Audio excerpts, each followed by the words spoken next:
Here's a bill that should make you angry. $1,900 to replace a timing belt on a Toyota with 92,000 miles on it. Not because anything failed, because the maintenance schedule said so. The owner paid it without blinking because it's a Toyota, and Toyotas are the reliable ones. Nobody ever stopped to ask whether reliable was also supposed to mean expensive to own. That receipt is sitting in a filing cabinet in my shop right now, next to 7 others, for SUVs that cost less to buy, less to service, and that I'd bet money will still be running when that Toyota's third owner is arguing with a dealer about resale value. None of these 7 ever get cross-shopped against a Toyota. Not once. And that's the actual scandal here, because on paper, in the service data, several of them have no business losing that comparison. I've spent close to 30 years pulling engines apart for a living, and if there's one thing that still gets under my skin, it's watching someone overpay for a name because nobody ever showed them the alternative sitting 3 spots down the same used lot. So today I'm showing you 7 of them, ranked, priced, and backed by the same longevity data Toyota's whole reputation is built on.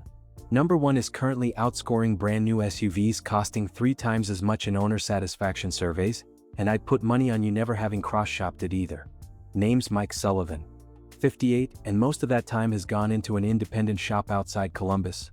The kind of place people bring a car when getting it wrong isn't an option.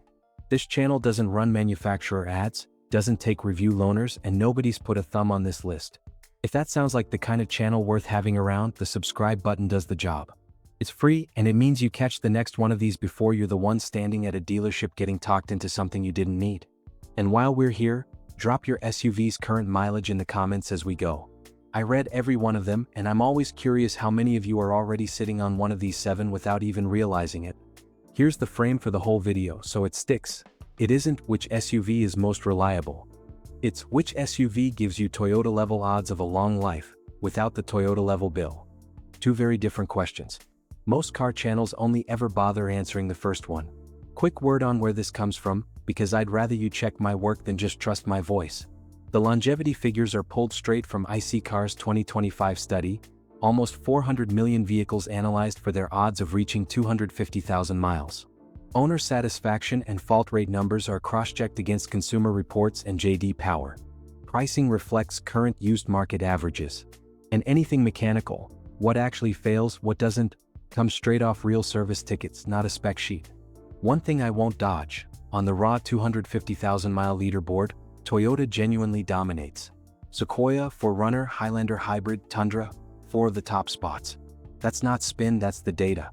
But that leaderboard only measures one variable, whether the car is still running. It says nothing about what you paid to get in, or what a Toyota-specific repair cost you along the way. Adjust for both of those and this list holds up completely.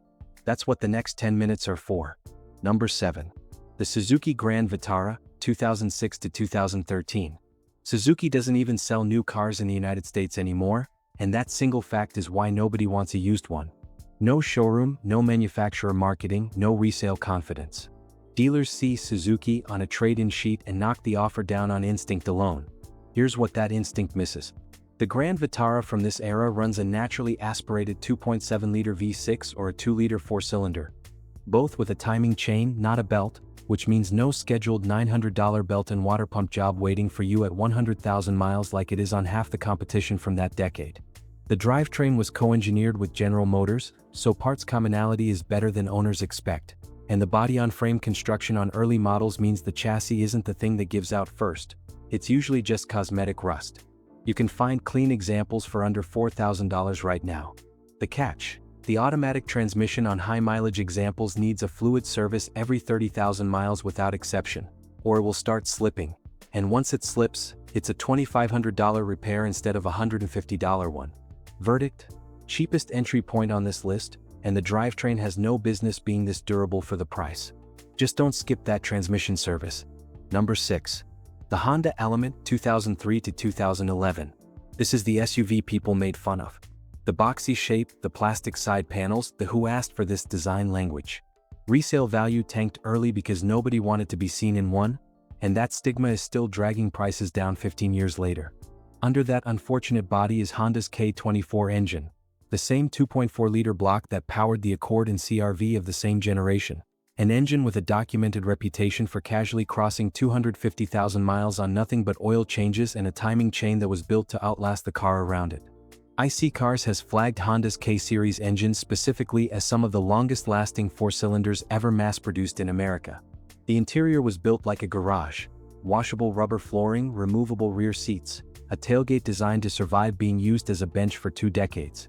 It wasn't built to impress anyone. It was built to be used hard and shrugged off. Watch for rust around the rear wheel wells on cars from road salt states, and a rattling AC compressor on early models. A known, cheap fix, usually under $300, that some dealers used to quote as something much bigger. Verdict: the ugliest car on this list and possibly the most mechanically honest one. You're paying $3,000 to $6,000 for an engine Honda themselves consider one of their best. Number 5. The Nissan Xterra 2005 to 2015. Nissan's reputation took real damage in the 2010s. The CVT transmissions in their sedans failed early and often, and that failure rate got attached to the entire brand in the public's mind. The Xterra gets punished for sins it never committed, because the Xterra doesn't use a CVT. It runs a conventional 5-speed automatic paired with the VQ40D, a 4-liter V6 that Nissan has used across the Frontier, Pathfinder, and 370Z, and one of the most over-engineered engines the brand has ever built. Body-on-frame construction, real 4-wheel drive with a low-range transfer case, and a drivetrain that was designed for export markets where cars get run into the ground on terrible roads with no service infrastructure nearby. That's the standard it was built to. The trade-off is fuel economy. This thing drinks gas like a truck because mechanically, it basically is one. And rear differential fluid gets skipped constantly by owners who don't even know it exists, which shortens the life of a component that should otherwise outlast the rest of the car. A neglected one can mean a repair north of $600 that a $15 fluid change would have prevented. There's also a timing chain guide that can wear on very high mileage examples past the 180,000-mile mark. A known issue, not a hidden one, and it shows up as a light rattle on cold start. Any independent shop that's worked on a 370Z or an older Frontier will recognize it immediately and can quote you a fair price instead of a dealership markup. Verdict: the most overbuilt SUV on this list for the money. If you can live with the fuel bill, this is the closest thing to an old-school Land Cruiser you'll find under $8,000. Number 4. The Mazda CX-5, 2013 to 2016, Skyactiv G 2.5. Mazda has a marketing problem, not an engineering one. The brand still gets filed under sporty compact cars in most people's heads, and almost nobody associates it with long-term durability. So first-generation CX-5s get cross-shopped against RAV4S and lose on reputation before anyone even opens the hood. The Skyactiv G 2.5-liter is naturally aspirated, runs a timing chain, and was engineered around Mazda's obsession with high compression efficiency, which sounds like a marketing term until you see the actual failure data. Consumer Reports and J.D. Power have both scored this engine generation consistently above average for reliability, in the same tier as the reliability leaders from Honda and Toyota, for years running. Where it loses ground, the infotainment electronics on early units can act up, and the front strut mounts were faster than Toyota's equivalent, a roughly $300 fix that's more common on cars driven on rough roads. Neither issue touches the drivetrain. Verdict: an engine built by a company more obsessed with getting it right than getting credit for it. Prices sit noticeably below equivalent mileage RAV4S, for around $300 a year less in likely upkeep and a mechanically comparable ownership experience. Number 3. The Subaru Forester 2014 to 2018 non-turbo FB25 engine. Subaru's older EJ series engines had a real, well-documented head gasket problem, and that reputation has followed the brand for 2 decades, even though Subaru completely redesigned the engine back in 2011. The FB25 in this generation of Forester fixed the head gasket issue, added a timing chain instead of a belt, and quietly became one of the most durable naturally aspirated engines Subaru has ever built. Most buyers never got the memo, and the fix that would have cost you $2,000 on the old engine simply doesn't exist as a risk on this one. IC Cars' own reliability data now ranks the Outback and Crosstrek, which share this exact drivetrain, above several Toyota models for long-term ownership cost and breakdown frequency. The Boxer engine's low center of gravity also means less strain on the mounts and less vibration-related wear over time compared to inline-4 competitors. The genuine caution here: symmetrical all-wheel drive means 4 tires wearing evenly is mandatory. Mismatched tread depth can damage the AWD system, and that's a repair that can run well past $1,000 if it's ignored. Buy a full matching set, every time, no exceptions. Verdict: Subaru spent a decade fixing the exact problem that killed its reputation. and the used market hasn't caught up to the fix yet. That gap is where the value is. Number 2. The Kia Sportage 2017 to 2021. 10 years ago, putting a Kia on a Cars That Last list would have gotten this channel laughed out of the comment section. That reputation is a decade out of date. Kia backs current and recent generation vehicles with a 10-year 100,000-mile powertrain warranty, a length no Toyota, no Honda, and no Subaru currently matches, and they don't offer that number because it's cheap for them. They offer it because their own failure data supports it. J.D. Power's dependability studies have shown Kia closing the reliability gap with Toyota and Honda almost entirely over the last several model generations, and in some recent survey years, matching them outright.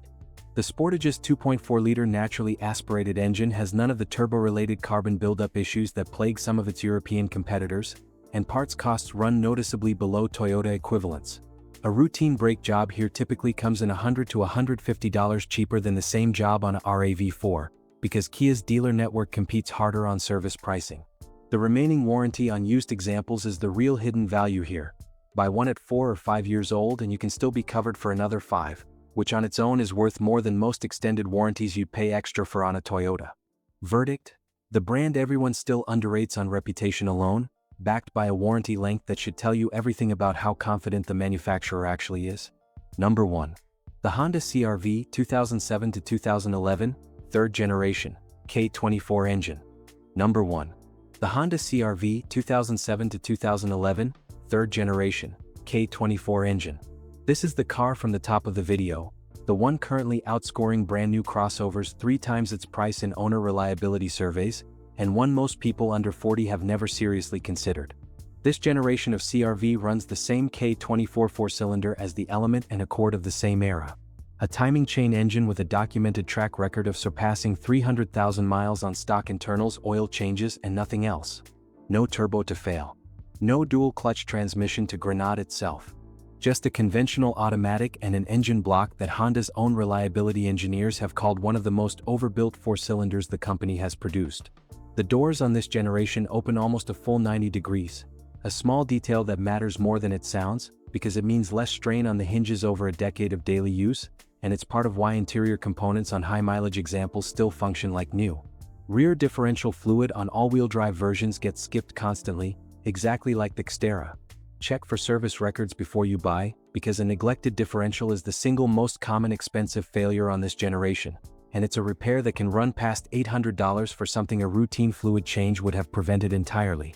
Prices for clean examples currently sit in the $4,500 to $7,000 range, thousands below a comparable mileage RAV4 from the same years, for an engine with a nearly identical real-world longevity track record.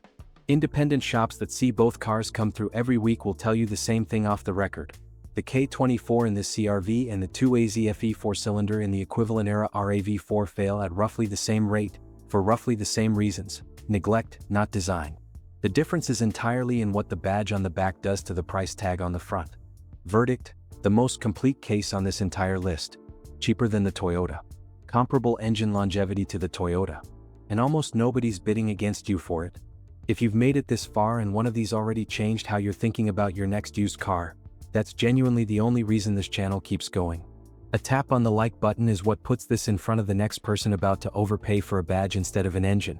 Costs you nothing means a lot on this end. Quick run through before we close this out. 7. The Suzuki Grand Vitara. Cheapest entry, timing chain, watch the transmission fluid. 6. The Honda Element. Ugly, mocked, and running one of Honda's best engines ever built. 5. The Nissan Xterra, over-engineered for markets with no service infrastructure, and you're the one who benefits now. 4. The Mazda CX-5, an engine the data ranks above its reputation, priced well below its competition. 3. The Subaru Forester, the head gasket problem got fixed back in 2011, and the used market still hasn't priced that in. 2. The Kia Sportage, backed by a warranty length no Toyota currently matches. 1. The Honda CR-V, cheaper than a RAV4, running an engine with nearly identical odds of hitting 300,000 miles. None of these are going to show up trending on a dealership lot next to the shiny stuff out front. That's exactly why they're still sitting there for 4 figures instead of 5. If this saved you from overpaying for a name instead of an engine, that's the whole reason this channel exists. Subscribe if you want to be here next week. I'm breaking down the 7 trucks doing the exact same thing on the used market, and you'll want to see it before the prices catch up to the data. The name on the back never turned a single wrench. Check what's actually under the hood before you pay extra for what's stamped on it.